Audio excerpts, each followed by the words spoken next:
So we're now going to try some exam style questions. These are slightly more difficult and a little bit longer than the quick fire questions that we had in the previous video. But this is obviously much better practice for when the real exam comes about. So you can download these slides from the website by just going to the link, and you'll get this as a PDF file to save you pausing the video. And the next question is coming up now. It's a bit of a longer one, contains quite a lot of data for you to have a look at, and we will start going through the answers. So if you need to, pause now, and the answers are coming up. So let's start off with question 1, and this is going to be about how ozone is depleted by nitrogen oxide free radicals.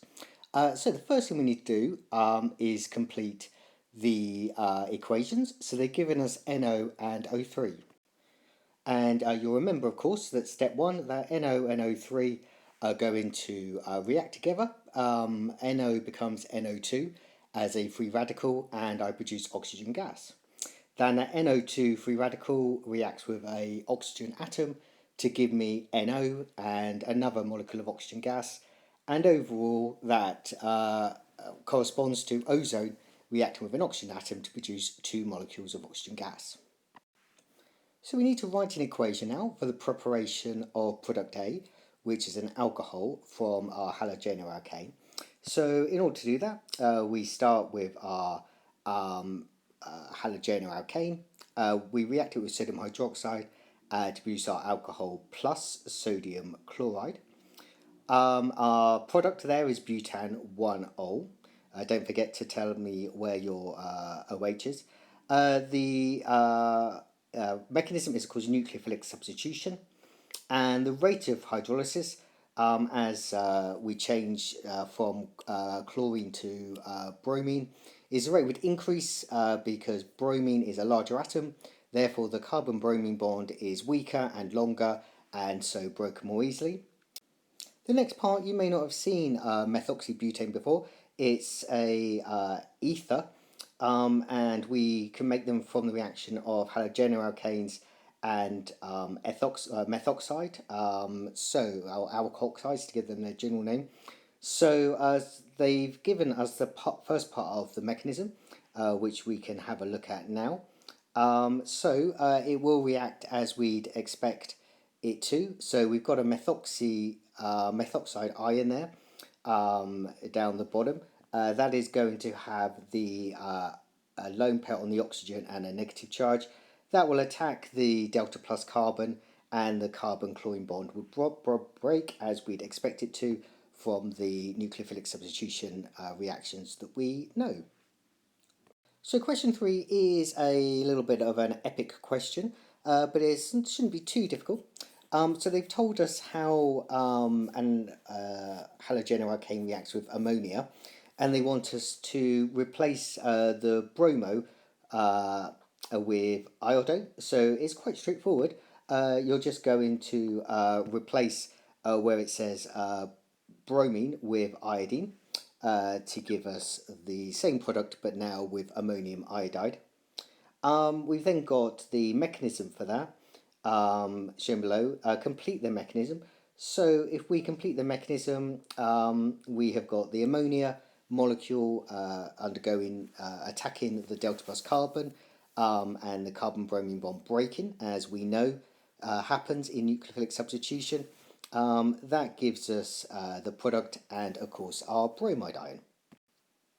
Question 3 involves giving you a lot of data to analyse, first of all, and then it says describe and explain the factors that affect the rate of hydrolysis, and we need to include ideas about the halogen, the groups attached to the carbon of the carbon-halogen bond, and the temperature of hydrolysis. So we need to make sure we tackle all of these. Now, the halogen we have, of course, looked at, and we know that as we change the halogen, the rate of reaction increases as we go down the group. So the iodo halogenoalkane will be faster than the chloro, and that's because the carbon-halogen bond increases as the halogen becomes larger in size, and the bond becomes weaker and therefore is broken more easily. Now, temperature, you may have looked at if you studied rates. So let's have a look at temperature, but even if you haven't, you would have dealt with this at GCSE. So you can look from the data there, you can see that from the first reaction, as you increase the temperature, the time taken decreases and therefore the rate increases. And that's because there's more energy available to break that carbon halogen bond at the higher temperature. In terms of the type of halogenoalkane, the groups attached to the carbon, it really involves looking at the data that they've given you. And you can see that as we go from that last, the halogenoalkane, the last one there, CH33CBr, that's a tertiary halogenoalkane. I've got 3 carbons attached to the carbon, which is bonded to the bromine. And if we compare that to the one further up, that's a primary bromo halogenoalkane. And then the secondary bromoalkane is going to be this one here. So we have got tertiary here, we've got primary here, and we have got secondary here. And you can see that the time taken for the precipitate to form, it's fastest here, followed by the secondary, and then lastly is the primary bromoalkane, taking the longest amount of time and therefore is the slowest reaction. So that suggests that the higher the branching, they hydrolyze faster, and therefore, from what we understand about halogenoalkanes and how they react under nucleophilic substitution, it would suggest to us that the carbon-halogen bond gets weaker as the number of groups attached to the carbon atom in the carbon halogen in the carbon to the on the car that is bonded to the halogen increases. That question is very much about using the data they've given you. Make sure you include it in your answer so that it's not something that you can regurgitate from what you've learned before. They give you new information. The rates and the change in the halogen you would have come across, but changing the nature of the carbon chain perhaps you haven't. And that just involves making educated guesses as to what you think the answer may be.